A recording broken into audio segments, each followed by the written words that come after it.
మీ నిజమే అసలైన నిజమని ఎందుకు నమ్మాలి? క్రైస్తవులకు ఎదురయ్యే అతిపెద్ద ప్రశ్న బహుశా ఇదేనేమో. ఎందుకని క్రైస్తవ మార్గం నిజమైనది? ఒకసారి ఈ వీడియో చూడండి. ఒకే ఒక నిజం ఉంటుందని నేను నమ్ముతాను. దేవుడు ఆ నిజాన్ని బైబిల్ ద్వారా ఇస్తాడని మీ వాదన.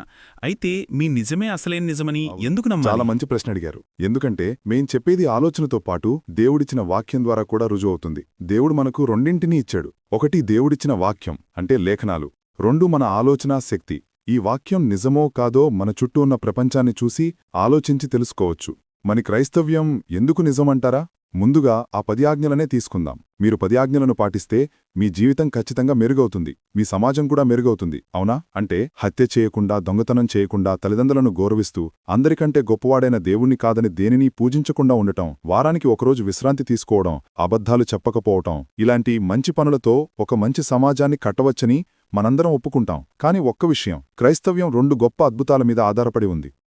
ఒకటి, సృష్టి. ప్రతిదానికి ఒక ఆరంభం ఉందని అందరూ నమ్ముతారు. ఆది యందు దేవుడు భూమిని, ఆకాశాన్ని సృష్టించాడు. రెండవది, పునరుత్థానం. చరిత్రలోనే అత్యంత గొప్పగా, స్పష్టంగా ఆధారాలున్న అద్భుతం యేసు చనిపోయి తిరిగి బ్రతకటం. అది నిజమని మేం నమ్ముతున్నాము. దేవుడు లేడనేవాళ్లు పునరుత్థానాన్ని కాదనాలంటే కొన్ని ప్రశ్నలకు జవాబు చెప్పాలి. యేసుక్రీస్తు ఎవరు? ఆయన శరీరానికి ఏమైంది? ఆయన అనుచరులందరూ ఆయన కోసం ఎందుకు ప్రాణాలర్పించారు? అసలు ఆ సంఘటనను చూసిన మొదటి సాక్షులందరూ ఆడవాళ్లే ఎందుకు?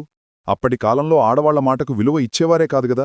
మరి ఇంతమంది ప్రత్యక్ష సాక్షులు యేసుక్రీస్తు మృతులలో నుండి లేచాడని ఎందుకు చెప్పారు? కాబట్టి ఈ బోధనంతా మీరు నమ్మాలని నేను కోరటం లేదు, కాని ఆ ఒక్క సంఘటన మీదే ఆధారపడి ఉంది. ఇది యోనా, తిమింగలం గురించో, ఎర్ర సముద్రాన్ని చీల్చడం గురించో కాదు. ఇది కేవలం సృష్టి, పునరుత్థానం గురించే. అంతే. ఆ 2 నిజమైతే బైబిల్లో ఉన్న మిగతావన్నీ కూడా నిజమే. అర్థమైందా? అవును, నాకు అర్థమైంది. దేవుడు లేడనేవాళ్లు క్రైస్తవ్యాన్ని తప్పుబట్టడం చాలా కష్టం. ఎందుకంటే యేసు నాకోసం శిలువమీద చనిపోయాడు అని నేను కళ్ళారా చూశాను అని చెప్తూ ఎవరైనా ప్రాణాలెందుకిస్తారు? మీ దృష్టిలో యేసు చనిపోయి తిరిగి బ్రతికాడు అని నేనెందుకు ఒప్పుకోవాలి? ప్రజలిచ్చే సమాధానం ఏంటంటే జోన్స్టౌన్ కల్ట్ లాంటివి. ఒక నాయకుడు నమ్మిస్తే ప్రజలు ఎలాంటి పిచ్చి పనులైనా చేస్తారని అంటారు. నేనా వాదన నమ్మను. ఉదాహరణకు, యేసు సోదరుడైన యాకోబు లేదా పౌలు, అతనికసలు అవసరమే లేదు.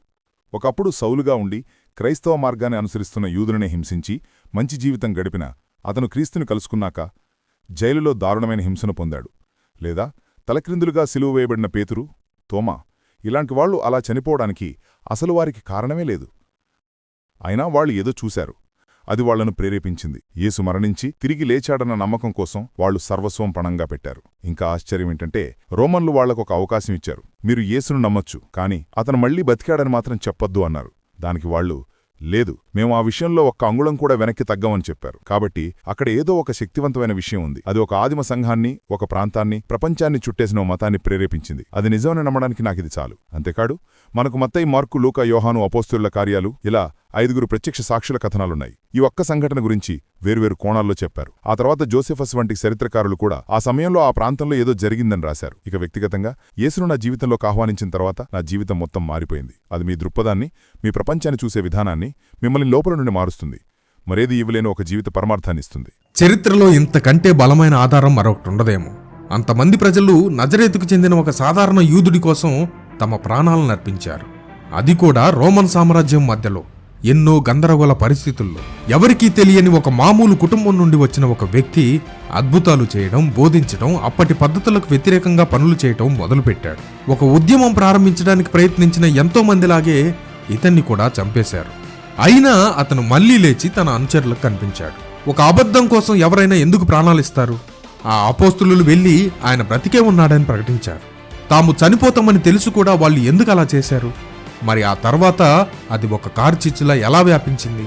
అపోస్తలుల తర్వాత కూడా కొన్ని శతాబ్దాల పాటు అద్భుతాలు జరిగాయని చెప్పే చారిత్రక దాఖలాలున్నాయి. కేవలం అపోస్తలుల కార్యాల గ్రంథంలోనే కాదు, వందల సంవత్సరాల తర్వాత కూడా దేవుని వాక్యం ప్రకటించబడినప్పుడు సంఘ కూడికల్లో అద్భుతాలు జరిగాయి. ఆ తర్వాత రోమన్ సామ్రాజ్యం కూడా క్రైస్తవ్యాన్ని స్వీకరించింది. అదెలా జరిగింది? ఇలాంటి ప్రశ్నలు చాలా ఉన్నాయి. నేను యేసుని ఎందుకు అనుసరించాలి అని ప్రజలు తెలుసుకోవాలనుకుంటున్నారు. నేను మీకోటి చెప్తాను, మీరు యేసుని వెదిగితే మీకు సమాధానాలు దొరుకుతాయి. మీరు వినయంగా ఉంటే మీకు జవాబులు దొరుకుతాయి.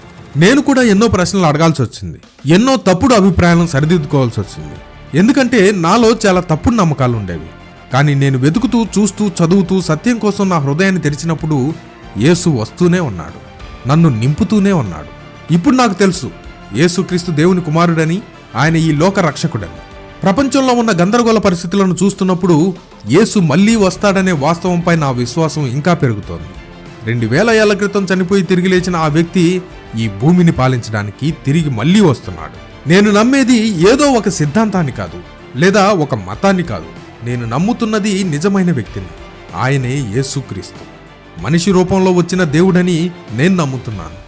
మీరు క్రైస్తవులైనా కాకపోయినా మీరందరూ దేవుడు ఎవరో తెలుసుకోవడానికి ప్రయత్నించాలని, మనసు తెరవాలని నేను మిమ్మల్ని ప్రోత్సహిస్తున్నాను. ఎందుకంటే చాలామంది క్రైస్తవులకు కూడా ప్రభువు గురించి సరైన నమ్మకాలు లేవు. వాళ్లకు సరైన బోధనలు తెలియదు. కానీ పర్వాలేదు, మీరు వినయంగా ఉండి పరిశుద్ధాత్మ ద్వారా దిద్దుబాటును స్వీకరించడానికి సిద్ధంగా ఉంటే చాలు. ప్రతిరోజు కొత్త నిబంధన చదవండి. రోజంతా దేవునికి ప్రార్థించండి. కేవలం ఒక్కసారి ప్రార్థించి వదిలేయటం కాదు, రోజంతా ప్రార్థించడం గురించి మాట్లాడుతున్నాను. బైబిల్ చదవడానికి, ముఖ్యంగా కొత్త నిబంధన చదవడానికి సమయం కేటాయించండి. ప్రభువును ప్రశ్నలు అడగండి. ప్రభు, నాకు సమాధానాలు కావాలి. నేను నిజాన్ని తెలుసుకోవాలనుకుంటున్నాను.